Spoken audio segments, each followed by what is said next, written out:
37년 결혼 생활 끝낸 61세 여성 이혼 후 찾아온 뜻밖의 감정.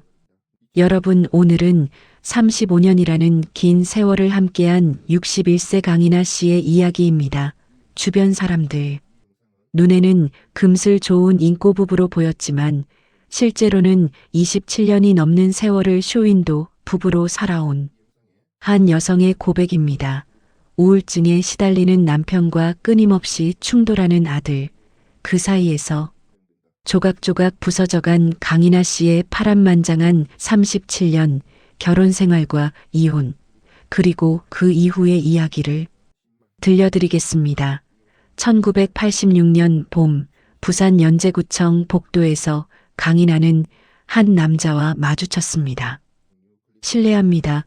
민원 서류실이 어디죠? 김태준 당시 29세로 같은 구청에 막 발령받은 신입 공무원이었죠. 3층 복도 끝에서 왼쪽이에요. 이나의 대답에 남자는 환하게 웃으며 고맙다는 인사를 했습니다. 그게 시작이었습니다. 그날부터 김태준은 이나를 보면 반갑게 인사했습니다.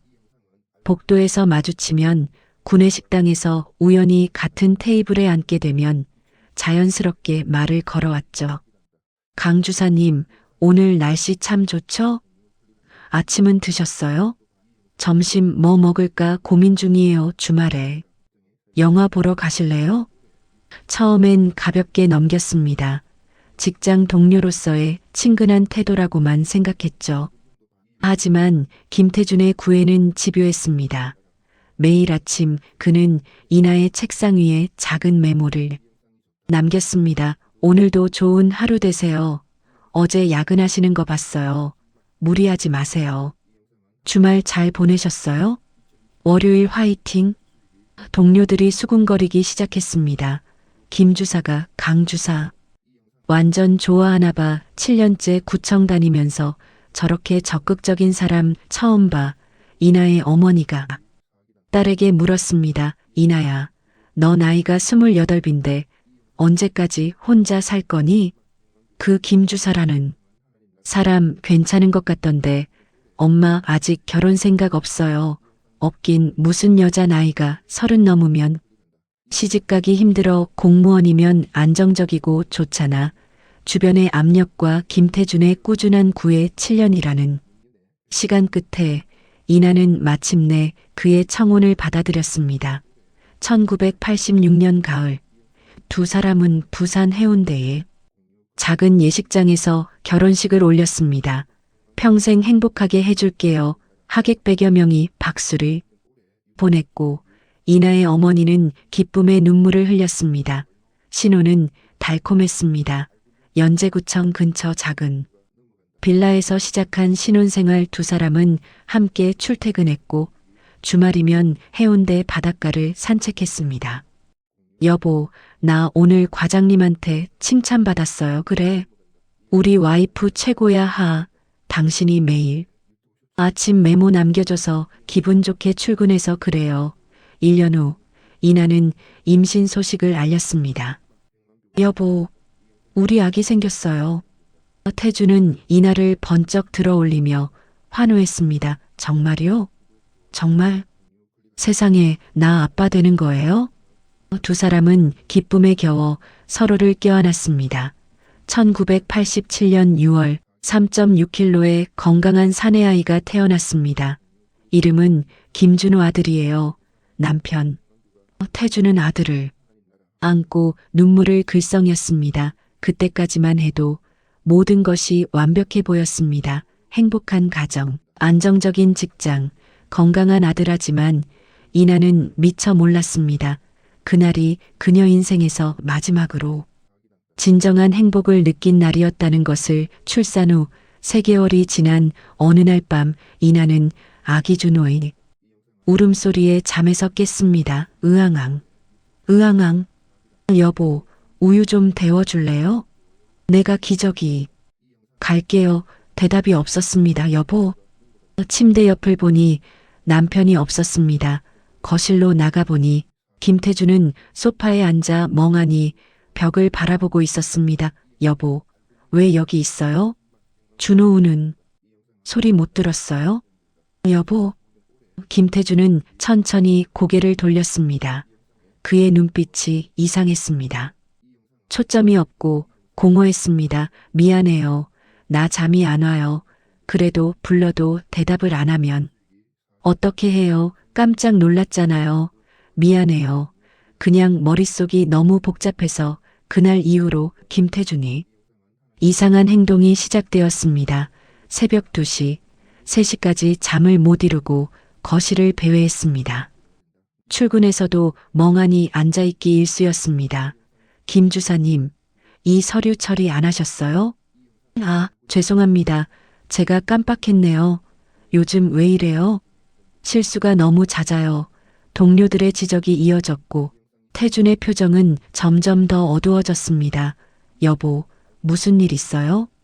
요즘 너무 이상해요, 아니에요.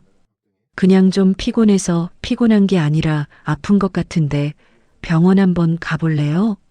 괜찮아요. 나 안 아파요. 태준은 갑자기 소리를 질렀습니다. 결혼 후 남편이 큰 소리를 낸 것은 처음이었습니다. 왜 그래요? 미안해요. 내가 요즘 예민해서 미안해요. 태준은 머리를 감싸 쥐었습니다. 상황은 점점 악화되었습니다. 이나는 시어머니에게 전화를 걸었습니다. 어머님, 태준이가 요즘 너무 이상해요. 병원에 데려가야 할 것 같아요. 무슨 소리야? 우리 아들이 아픈 게 아니라 며느리가 잘못 돌봐서 그런 거 아니야? 어머님, 그게 아니라 결혼하더니 우리 아들 제대로 챙기지도 못하고 밥은 제대로 해주고 있어? 집안일은 잘하고 있어? 시어머니의 반응은 차갑고 비난조였습니다. 다음 날 이나는 남편을 강제로 부산대학 병원 정신건강의학과에 데려갔습니다. 환자분, 최근에 잠은 잘 주무시나요? 아니요, 거의 못 자요. 식욕은요? 없어요. 먹고 싶은 게 하나도 없어요. 평소 어떤 생각을 주로 하시나요? 저는 쓸모없는 사람이에요. 아무것도 제대로 하지 못하고 가족한테도 짐이 되고 차라리 제가 없는 게 나을 것 같아요. 의사는 고개를 끄덕였습니다. 환자분은 중증도 우울증입니다. 약물 치료와 상담 치료를 병행해야 할 것 같습니다. 우울증이요? 그게 뭐예요? 이나는 처음 듣는 병명에 당황했습니다. 1980년대 후반 정신과 치료는 곧 미친 사람이 받는 치료라는 편견이 만연했죠. 우울증은 뇌신경 전달물질 불균형으로 발생하는 질환입니다. 치료하면 충분히 나을 수 있습니다. 의사는 항우울제 처방전을 써주었습니다. 하루 2번, 아침 저녁으로 복용하세요. 효과가 나타나기까지 2, 3주 정도 걸릴 수 있습니다. 집으로 돌아오는 차 안에서 태준이 말했습니다. 당신 나 정신병자로 만들려고 그래요? 무슨 소리예요? 치료받으면 나을 수 있다잖아요. 정신과 약을 먹으라고? 나는 미치지 않았어요. 여보, 의사 선생님 말씀 들었잖아요. 우울증은 뇌의 문제라고. 약 안 먹을 거예요. 절대로. 태준은 창문 밖으로 처방전을 던져버렸습니다. 여보, 나한테 다시는 약 먹으라는 소리 하지 마요. 첫 번째 치료 시도는 그렇게 실패했습니다. 상황은 더욱 악화되었습니다. 태준은 한 달간 병가를 냈습니다. 침대에서 하루 종일 누워만 있었습니다. 여보, 밥 먹어요. 먹기 싫어요.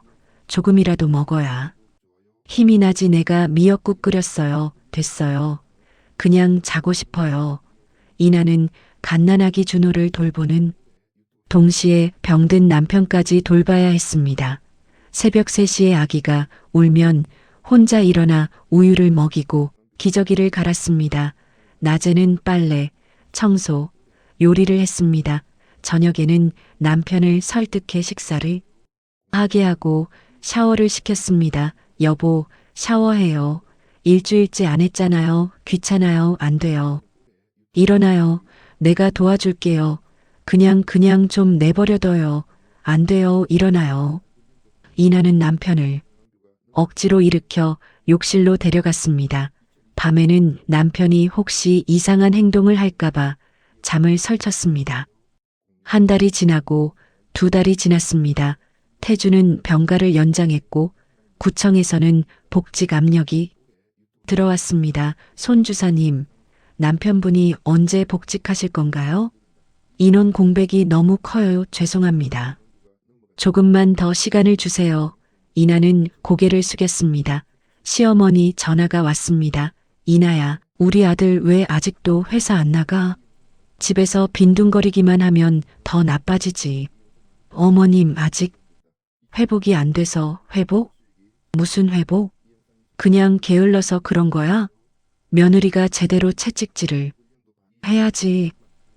우리 아들 멀쩡한데 며느리가 이상하게 만드는 거 아니야? 결혼 전에는 아무 문제 없었어. 내 탓인가 내가 잘못한 건가 3개월째 되던 날 이나는 남편을 다시 병원에 데려갔습니다.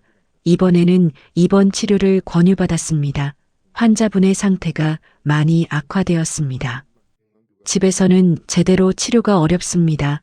입원하셔서 집중 치료를 받으시는 게 좋겠습니다. 입원이요?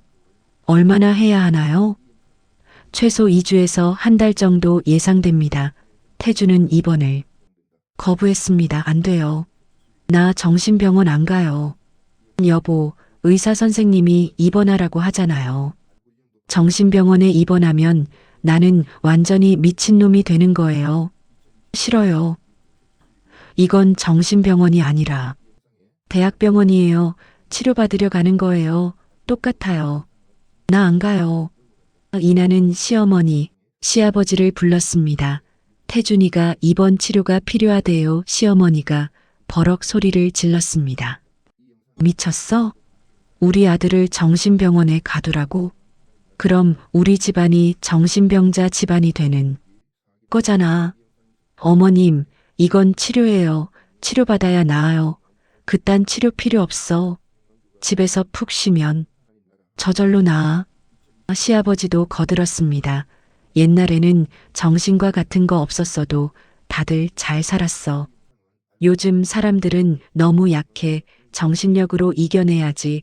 누구도 이나의 편을 들어주지 않았습니다. 이나는 혼자서 결정했습니다. 여보, 미안해요. 하지만 입원해야 해요. 이나는 남편을 강제로 입원시켰습니다. 2주간의 입원 치료 끝에 김태주는 조금 나아진 모습으로 퇴원했습니다. 약을 꼭 복용하셔야 합니다. 중단하시면 안 됩니다. 의사의 당부를 받고 집으로 돌아왔습니다. 처음 일주일은 괜찮았습니다. 태주는 약을 먹었고 표정도 조금씩 밝아졌습니다. 하지만 2주째 되던 날 여보, 약 먹었어요? 아, 그거 나 약 먹으면 변비가 생겨요. 의사 선생님이 부작용이 있을 수 있다고 했잖아요. 변비약 처방받으면 돼요. 그리고 머리도 멍해져요. 정신이 오히려 더 이상해지는 것 같아요. 그건 적응 기간이에요. 의사 선생님이 당신은 안 먹어봐서 몰라요. 내가 직접 겪어보니까 이 약이 나를 더 이상하게 만들어요. 태주는 약을 쓰레기통에 던져버렸습니다. 여보, 다시는 그 약 안 먹을 거예요. 그 약 먹으면 나는 진짜 미치광이가 될 것 같아요. 2번째 치료도 실패했습니다. 그리고 악몽 같은 일이 시작되었습니다. 어느 날 새벽 3시 이나는 이상한 기척에 잠에서 깼습니다. 옆자리에 남편이 없었습니다. 또 잠 못 자서 거실에 나갔나 하지만 거실에도 남편이 없었습니다. 부엌, 화장실, 작은 방 어디에도 없었습니다. 그때 이나의 눈에 베란다가 보였습니다. 베란다 문이 열려 있었고 찬 바람이 들어왔습니다. 설마 이나는 급히 베란다로 달려갔습니다. 그리고 그녀는 평생 잊지 못할 장면을 목격했습니다. 김태준이 12층 아파트 베란다 난간에 상체를 절반이나 내밀고 있었습니다. 여보, 이나의 비명소리에 김태준이 고개를 돌렸습니다. 그의 표정은 무표정했습니다. 공허하고 텅 빈 눈빛. 그냥 여기서 뛰어내리면 모든 게 편해질 것 같아. 무슨 소리예요? 당장 들어와요. 이나는 천천히 남편에게 다가갔습니다. 손을 잘못 놓으면 남편이 떨어질 것 같아서 온몸이 떨렸습니다. 여보, 제발 들어가요. 우리 준호 생각해요. 준호는 나 같은 아빠가 없는 게 나을 거예요. 나는 쓸모없는 아빠니까. 무슨 소리예요? 준호는 당신을 필요로 해요. 나도 당신이 필요해요. 이나의 목소리는 떨렸습니다. 제발, 제발 이리 와요. 내가 잘못했어요. 내가 약 먹으라고 강요해서 미안해요. 다시는 안 그럴게요. 제발. 태준의 눈에서 눈물이 흘러내렸습니다. 나도 죽고 싶지 않아요. 하지만 너무 힘들어요. 너무 알아요. 알아요. 그러니까 내려와요. 같이 이겨내요. 5분이 영원처럼 길었습니다. 마침내 김태준은 거실로 들어왔고 이나는 그를 꽉 껴안았습니다. 으흑 으흑. 두 사람은 거실 바닥에 주저앉아 한참을 울었습니다. 그날 이후 이나는 밤마다 남편을 감시했습니다. 혹시 또 베란다에 나가지 않을까 불안과 공포 속에서 이나의 정신도 점점 무너져 갔습니다. 나는 언제까지 이렇게 살아야 하나. 이게 정말 내가 꿈꾸던 결혼 생활인가. 나도 힘들어하지만 아무에게도 말할 수 없었습니다. 주변 사람들에게는 여전히 금슬 좋은 부부로 보여야 했으니까요. 세월이 흘러 준호는 7살이 되었습니다. 영리하고 감수성이 예민한 아이로 자랐습니다. 그리고 그 예민한 감수성은 집안의 이상한 분위기를 너무나 잘 감지했습니다. 엄마, 왜 아빠는 맨날 방에만 있어요? 아빠가 좀 피곤하셔서. 그래, 조용히 해드려야 해. 친구들 아빠는 주말에 같이 놀아준대요. 우리 아빠는 왜 안 그래요? 아빠가 몸이 안 좋으셔서. 아빠가 아픈 거예요? 응, 그런 거야. 그럼 병원 가야 하는 거 아니에요? 준호는 어린 나이에도 집안의 무거운 분위기를 견디기 힘들어했습니다. 학교에서 돌아오면 항상 긴장했습니다. 오늘은 아빠가 어떤 상태일지, 또 무슨 일이 벌어질지. 태준의 상태는 호전과 악화를 반복했습니다. 몇 달은 괜찮다가 갑자기 다시 침대에만 누워 지냈습니다. 병원 입원과 퇴원을 반복했습니다. 부산대 병원 폐쇄병동까지 들어간 적도 2번이나 있었습니다. 그리고 태준은 자신의 우울증을, 자신의 상처를 아들에게 투사하기 시작했습니다. 준호야, 너는 공부 열심히 해야 해. 네, 아빠는 어릴 때 집이 가난해서 제대로 공부를 못했어. 그래서 지금 이 모양이야. 너는 아빠처럼 되면 안 돼, 알았지? 네. 김태준은 점점 더 아들의 교육에 집착하기 시작했습니다. 준호야, 오늘 시험 점수 뭐야?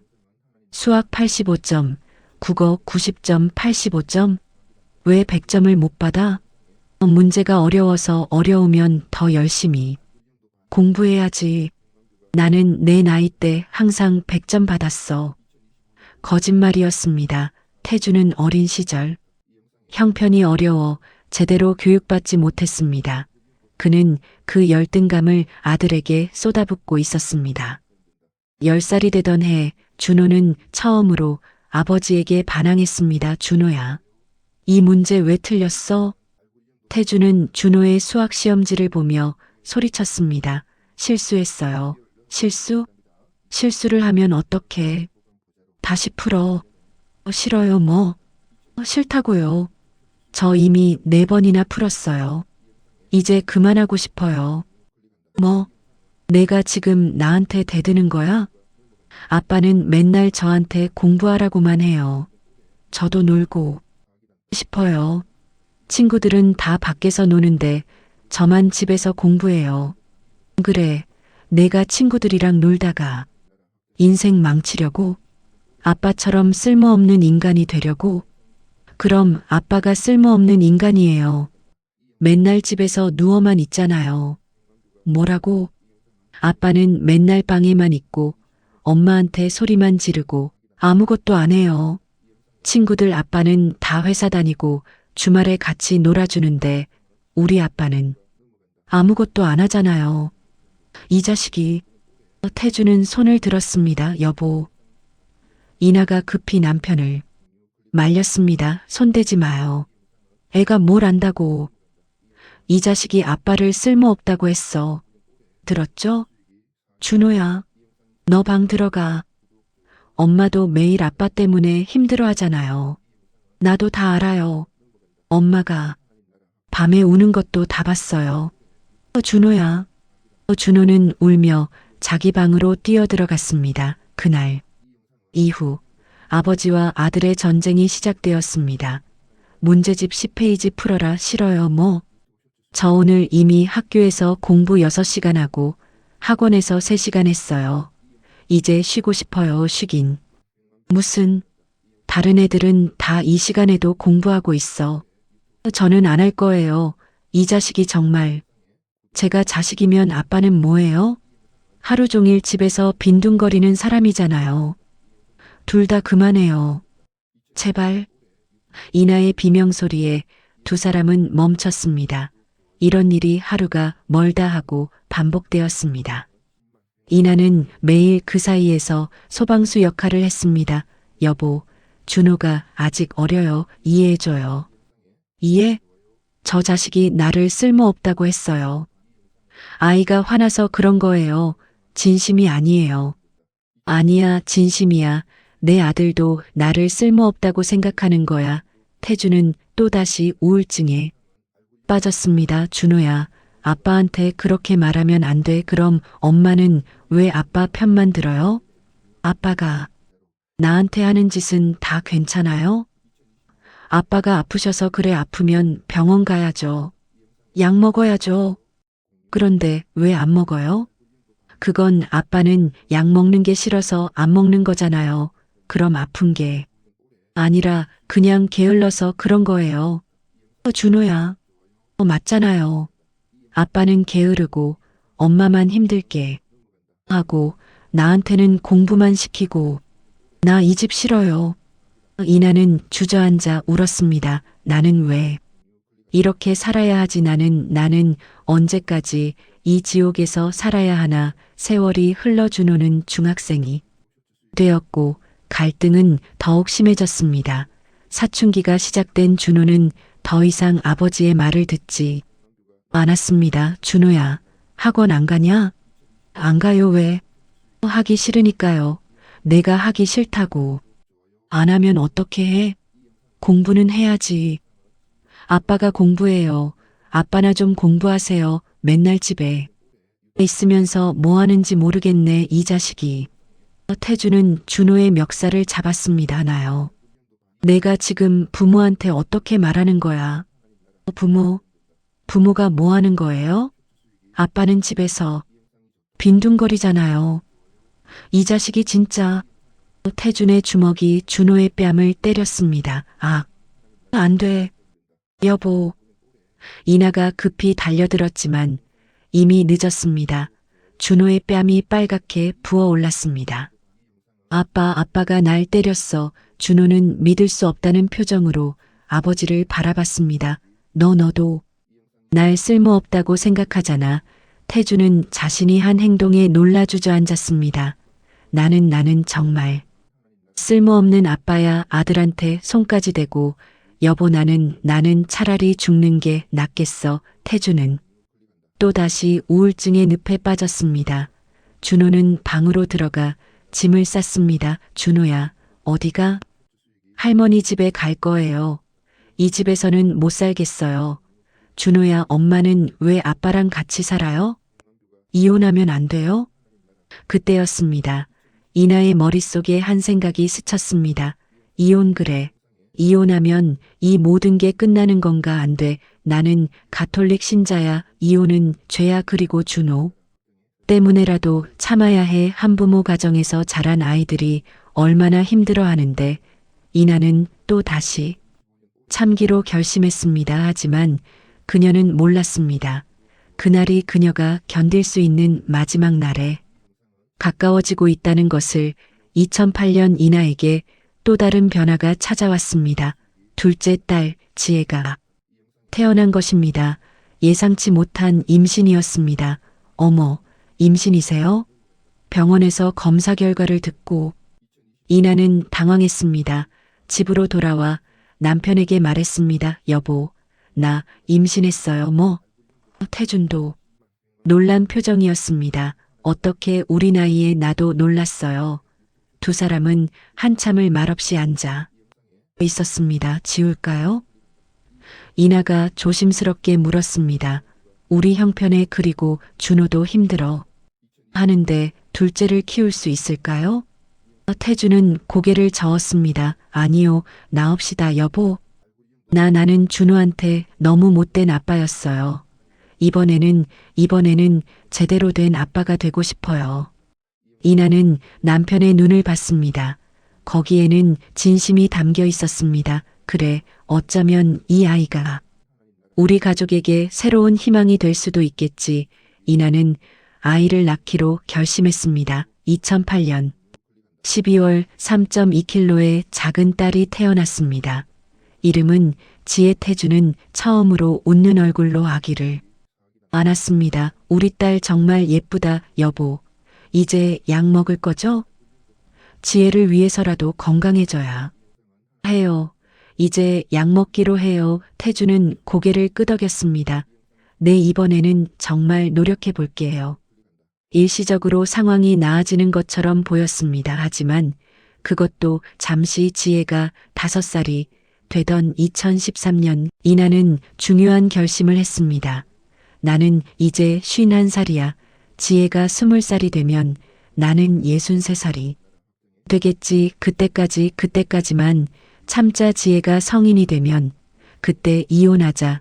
더 이상은 이렇게 못 살겠어. 이나는 마음속으로 카운트다운을 시작했습니다. 15년 딸이 성인이 될 때까지 15년만 더 참자. 그리고 그날부터 이나는 남편을 없는 사람처럼 대하기 시작했습니다. 여보, 저녁 뭐 먹을까요? 대답하지 않았습니다. 여보, 아무거나요. 냉랭한 대답. 그럼 김치찌개 끓일게요. 내 대화는 거기서 끝났습니다. 최소한의 의사소통만 했습니다. 감정적인 교류는 완전히 차단했습니다. 밤에도 침대만 같이 쓸 뿐 서로를 외면했습니다. 태준도 느꼈습니다. 당신 나를 피하는 것 같은데 무슨 말씀이세요? 요즘 나한테 말도 잘 안 하잖아요. 할 말이 없어서요. 필요한 얘기는 다 하잖아요. 그 이상 뭘 더 말해요?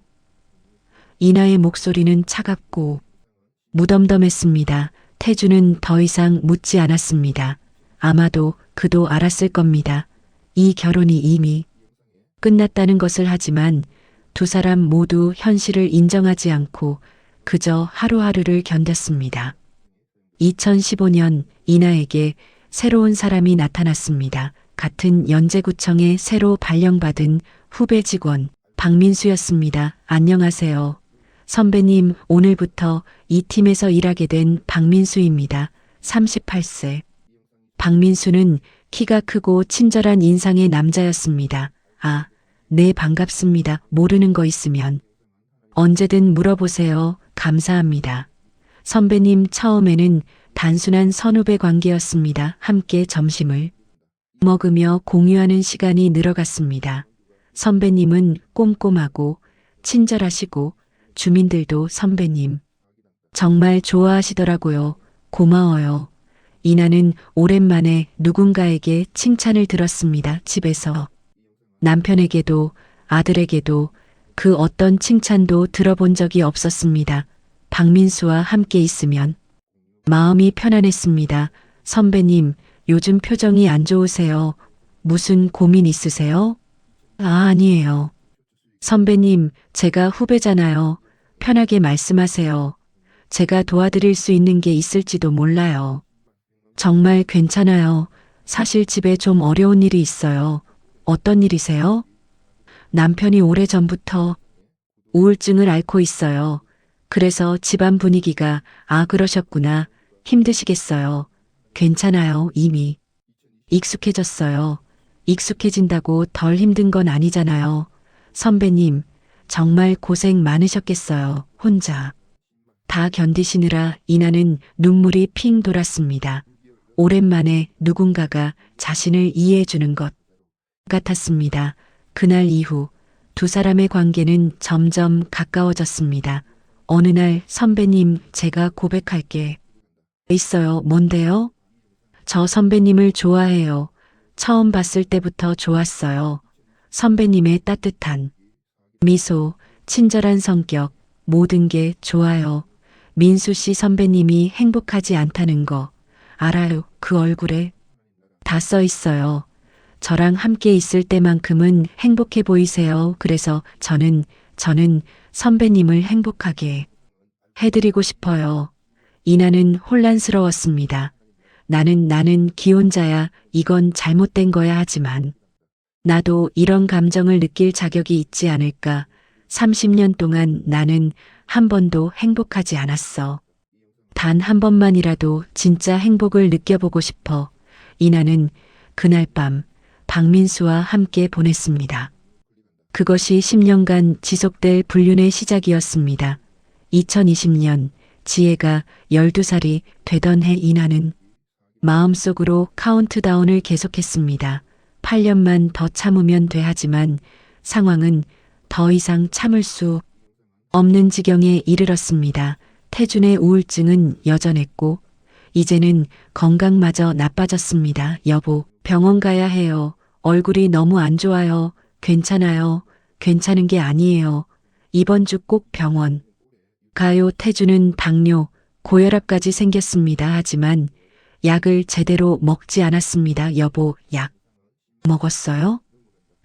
깜빡했네. 매일 같은 대화에 이나는 지쳐갔습니다. 그리고 박민수와의 관계는 계속되었습니다. 주말마다 동창 모임이라는 핑계로 집을 나섰습니다. 여보, 오늘 대학 동창들 만나요 또요? 오랜만에 보는 친구들이에요. 태주는 의심했지만 증거가 없었습니다. 그리고 2023년 지혜가 15살이 되던 혜인아는 마침내 결심했습니다. 더 이상은 못 참겠어. 원래는 지혜가 20살이 될 때까지 기다리려고 했지만 난 더 이상 못 견디겠어. 지금 이혼하자. 이나는 변호사 사무실을 찾아갔습니다. 이혼 상담 받으러 왔습니다. 네, 앉으세요. 결혼 기간이 얼마나 되셨죠? 36년입니다. 오래 사셨네요. 이혼 사유가 무엇인가요? 남편의 우울증입니다. 30년 넘게 우울증을 앓았고 치료를 거부했습니다. 그리고 저와 아들에게 정서적 학대를 했습니다. 재산은요? 아파트 2채가 있습니다. 하나는 3억 5천이지만 전세 빼면 1억이고요. 다른 하나는 7년 전에 새로 산 것으로 5억입니다. 그럼 총 6억 정도군요. 분할 비율은 어떻게 생각하세요? 저는 3대 7로 받고 싶습니다. 3대 7요? 그건 좀 어려울 것 같은데요. 30년 넘게 남편의 우울증을 간호했고 아이들을 혼자 키웠고 생활비도 제가 벌었습니다. 남편은 대부분의 시간을 병가와 휴직으로 보냈어요. 그렇다 해도 법적으로 3대 7은 인정받기 어렵습니다. 5대 5 아니면 기껏해야 4대 6 정도 될 것 같습니다. 이나는 집으로 돌아와 남편에게 말했습니다. 여보, 우리 이혼해요. 뭐라고요? 태주는 놀란 표정으로 이나를 바라봤습니다. 이혼하자고요. 더 이상 같이 못 살겠어요. 갑자기 무슨 소리예요? 우리 36년을 같이 살았는데 36년이 아니라 30년은 지옥이었어요. 당신 우울증 때문에, 당신과 준호의 싸움 때문에 나는 매일 죽을 것 같았어요. 나도 힘들었어요. 나도 힘들었어요. 당신만 힘든 게 아니에요. 나는 30년 넘게 당신을 간호하고 아이들 키우고 돈 벌고 모든 걸 다 했어요. 그래도 이혼까지. 당신 나한테 고맙다는 말 한 번이라도 해봤어요? 사랑한다는 말, 미안하다는 말, 그런 말. 한 번이라도 해봤어요? 없잖아요. 30년 동안 단 한 번도 없었어요. 당신은 그저 당신 우울증에만 빠져서 가족은 신경도 안 썼어요. 내가 아파서 그런 거잖아요. 아프면 치료를 받아야죠. 약을 먹어야죠. 그런데 당신은 치료를 거부했잖아요. 그건 당신 선택이에요. 태주는 아무 말도 하지 못했습니다. 이혼합시다. 재산은 3대 7로 나눠요. 아니요. 뭐라고요? 3대 7은 안 돼요. 당신 10년 동안 바람을 피웠잖아요. 이나는 얼굴이 하얗게 질렸습니다. 무슨 소리예요? 박민수 구청 후배 직원 10년 동안 만났잖아요. 당신이 어떻게 나도 바보가 아니에요. 매주 주말마다 동창 모임? 그것도 10년 동안? 그리고 당신 핸드폰 문자 본 적 있어요. 삭제했지만 복구할 수 있더라고요. 이나는 아무 말도 할 수 없었습니다. 당신이 나한테 소홀했다고 했죠? 나도 당신한테 배신당했어요. 그러니까 재산은 5대 5로 나눠요. 아니면 내가 당신 불륜 사실을 법정에 다 얘기할 거예요. 이나는 무너졌습니다. 어떻게 알았지 조심했는데. 증거를 남기지 않으려고 했는데 하지만 이미 늦었습니다. 법정 이혼 소송이 시작되었습니다.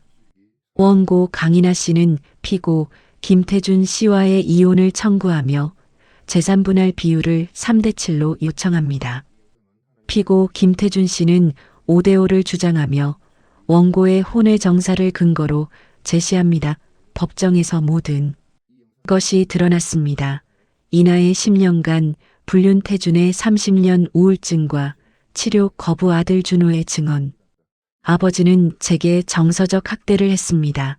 매일 공부를 강요했고 제 꿈을 무시했고 심지어 폭력까지 행사했습니다. 어머니는 저를 보호하려 노력했지만 결국 지쳐버렸습니다. 어머니가 다른 사람에게 위로를 찾은 것은 잘못이지만 이해는 됩니다. 3개월간의 재판 끝에 판결이 내려졌습니다. 재산 분할 비율은 4대 6으로 한다. 원고 강인하가 6, 피고 김태준이 4원고의 혼외 정사가 인정되나 피고의 장기간 우울증과 치료 거부, 그로 인한 가정 불화를 고려하여 원고에게 조금 더 유리하게 판결한다. 이나는 4대 6을 받아들였습니다. 이나는 3억 6천만 원, 태주는 2억 4천만 원을 받았습니다. 2023년 12월 36년간의 결혼 생활이 공식적으로 끝났습니다. 이혼 판결이 확정된 날, 이나는 집으로 돌아왔습니다. 이혼 후 재산 분할로 받은 돈으로 연제구의 작은 아파트를 새로 샀습니다. 24평 깔끔한 아파트로 혼자 살기에 적당한 크기였습니다. 드디어 자유다. 이제 우울증 남편 눈치 보지 않아도 되고 아들과 남편의 싸움을 말리지 않아도 되고 내 인생을 살 수 있어. 첫 주는 정말 자유로웠습니다. 아침에 일어나면 오직 자신만을 위한 아침 식사를 준비했습니다. 저녁에는 보고 싶었던 드라마를 마음껏 봤습니다. 주말에는 친구들을 만나 수다를 떨었습니다. 이나야, 이혼하니까 어때? 좋아 정말. 속이 시원해. 그래. 30년 넘게 고생했으니까 이제 내 인생 살아야지. 응. 이제 나를 위해 살 거야. 하지만 둘째 주부터 이상한 감정이 들기 시작했습니다. 저녁 6시 퇴근 후 집에 돌아왔을 때 텅 빈 집 다녀왔습니다. 아무도 대답하지 않았습니다. 예전에는 지혜가 엄마 왔어요? 라고 반겼는데 예전에는 거실에 남편이 앉아 있었는데 지금은 아무도 없었습니다. 저녁을 준비하면서도 이상했습니다. 한 사람분만 준비하니까 너무 간단하네. 김치찌개 끓일까? 아니면 된장찌개? 예전에는 남편이 김치찌개 좋아했는데, 아, 이제 상관없구나. 밥을 먹다가 문득 눈물이 났습니다. 왜 울지? 나는 자유로워진 건데 왜 가슴이 이렇게 허전하지? 밤이 되면 더 심했습니다. 넓은 침대에 혼자 누워 있으면 옆자리가 너무 텅 비어 보였습니다.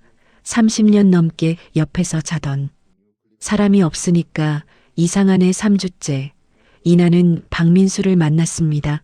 이나 누나, 이혼 축하해요. 고마워요. 이제 우리 공개적으로 만날 수 있어요. 더 이상 숨을 필요 없어요. 그러게요. 누나, 왜 그래요? 표정이 안 좋아요. 아니에요. 그냥 뭐예요? 말해봐요. 저 이상한 것 같아요. 뭐가요? 이혼했잖아요. 자유로워졌잖아요. 그런데 왜 이렇게 슬프죠? 왜 이렇게 허전하죠? 박민수는 이나의 손을 잡았습니다. 누나, 그건 당연한 거예요. 36년을 함께 산 사람과 헤어졌는데 쉽게 잊혀지겠어요? 하지만 나는 그 사람을 사랑하지 않았어요. 30년 넘게 고통스러웠어요. 사랑과 정은 다른 거예요. 누나는 그 사람을 사랑하지는 않았지만 정은 들었던 거죠. 이나는 고개를 끄덕였습니다.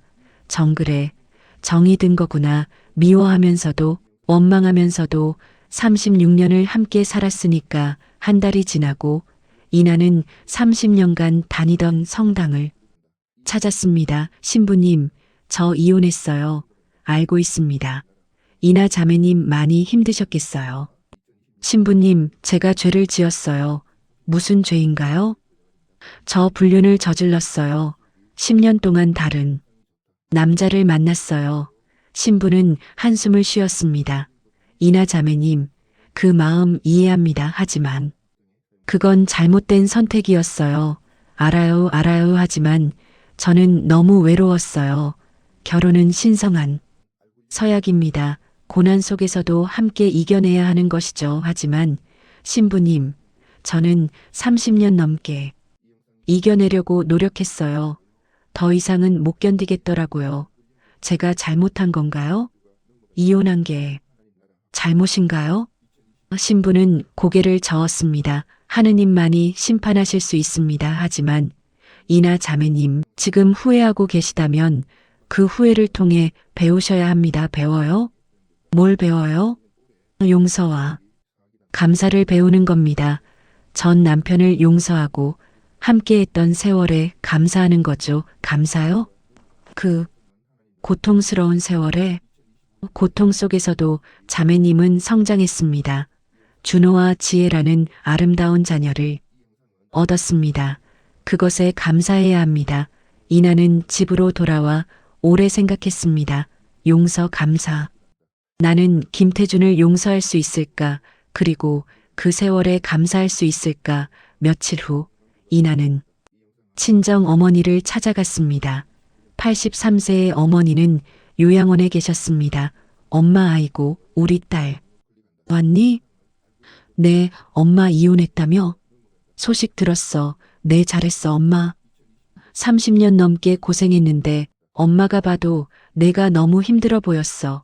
엄마, 하지만 나 이혼하면 안 됐던 거 아니에요? 무슨 소리야. 이혼도 하나의 선택이야. 더 이상 함께 할 수 없으면 헤어지는 게 맞지. 하지만 나 불륜도 저질렀어요.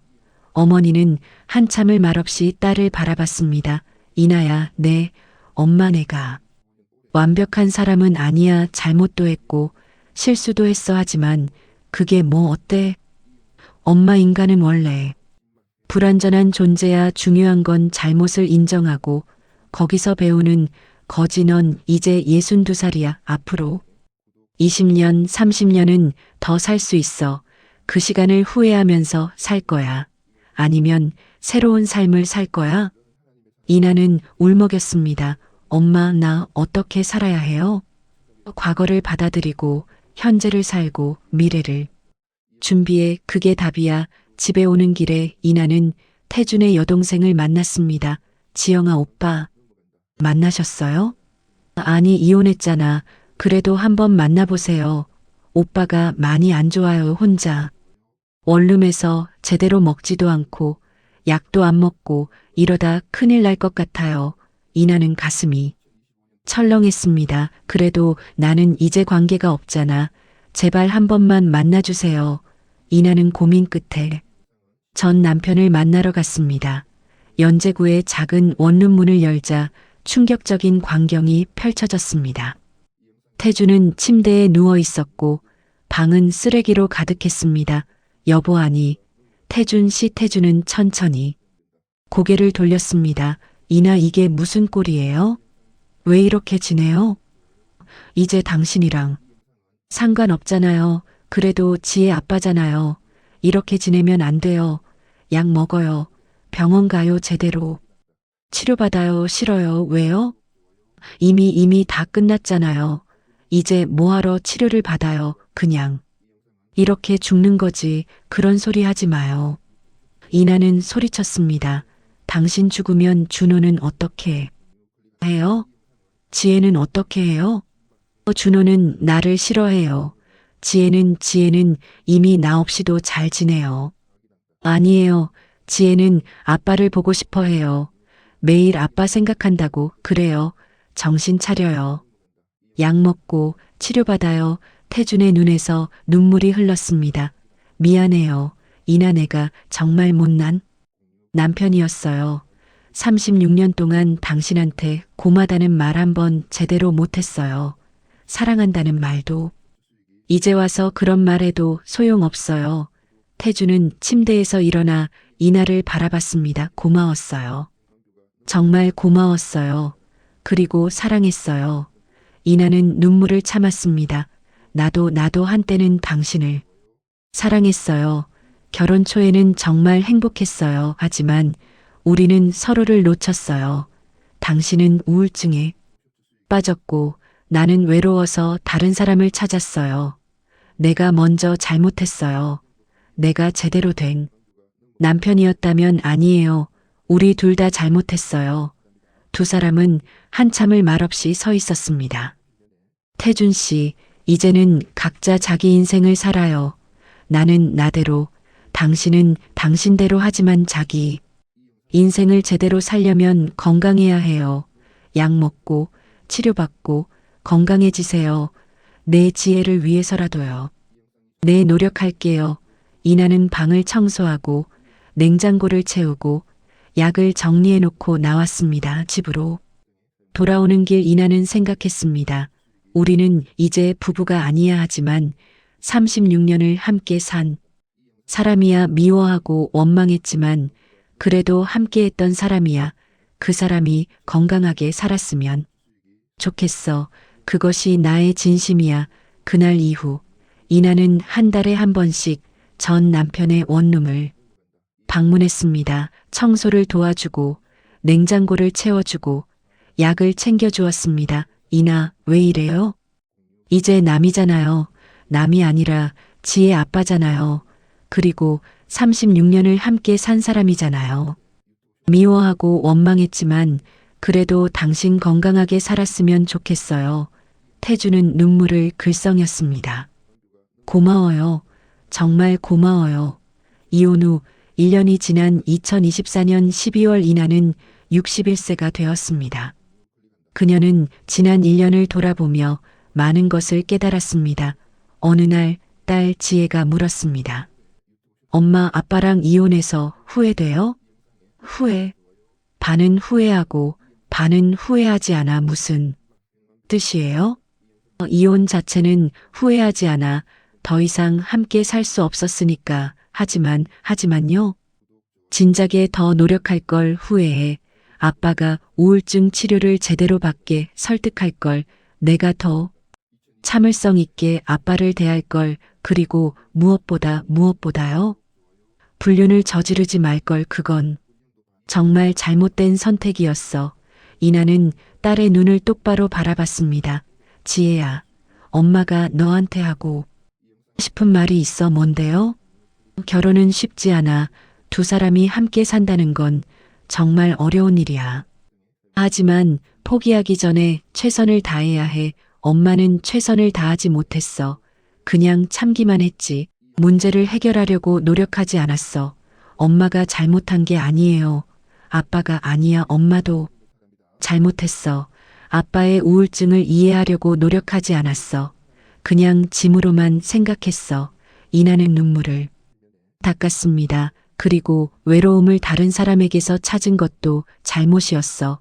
그건 아빠한테도 그 사람한테도 그리고 나 자신한테도 불공평한 일이었어. 엄마 지혜야. 너는 엄마처럼 살지 마. 문제가 생기면 도망치지 말고 정면으로 맞서. 그리고 상대방을 이해하려고 노력해. 사랑은 감정만으로는 지속될 수 없어. 노력이 필요해. 지혜는 엄마를 꼭 껴안았습니다. 엄마 사랑해요. 나도 사랑해. 우리 딸. 며칠 후 이나는 박민수를 만났습니다. 민수 씨, 우리 헤어져요. 뭐라고요? 미안해요. 하지만 이건 잘못된 관계예요. 누나, 갑자기 왜 그러세요?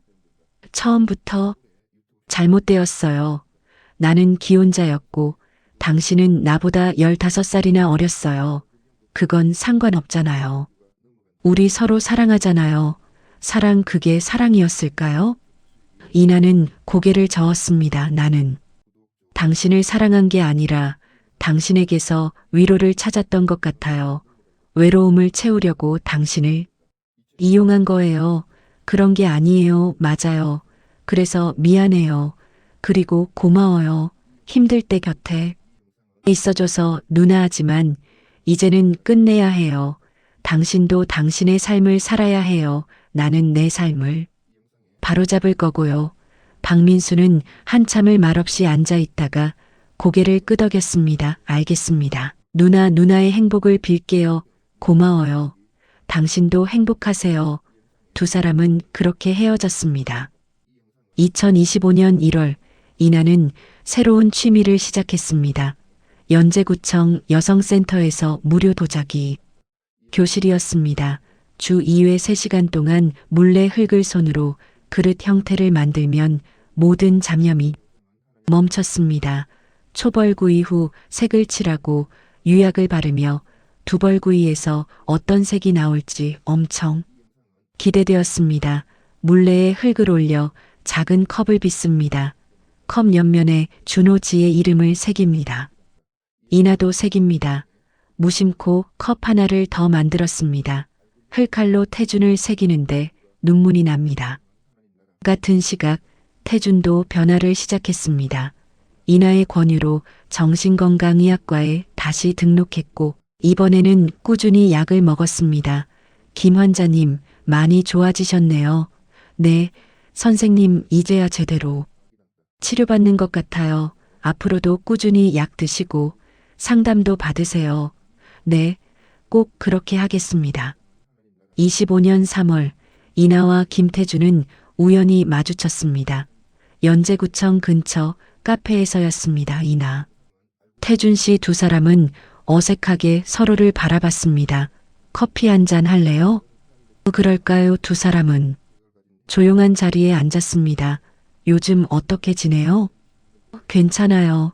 베이커리에서 아르바이트하고 있어요. 그래요? 잘 지내시네요. 당신은요? 나도 괜찮아요. 도자기를 배워요. 도자기요. 잠시 침묵이 흘렀습니다. 이나네. 나 정말 미안했어요.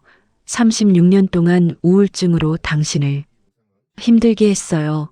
나도 미안해요. 당신을 이해하려고 노력하지 않았어요. 우리 둘 다 잘못했어요. 그러게요. 김태준은 이나의 눈을 바라봤습니다. 이나, 나 물어봐도 돼요? 뭔데요?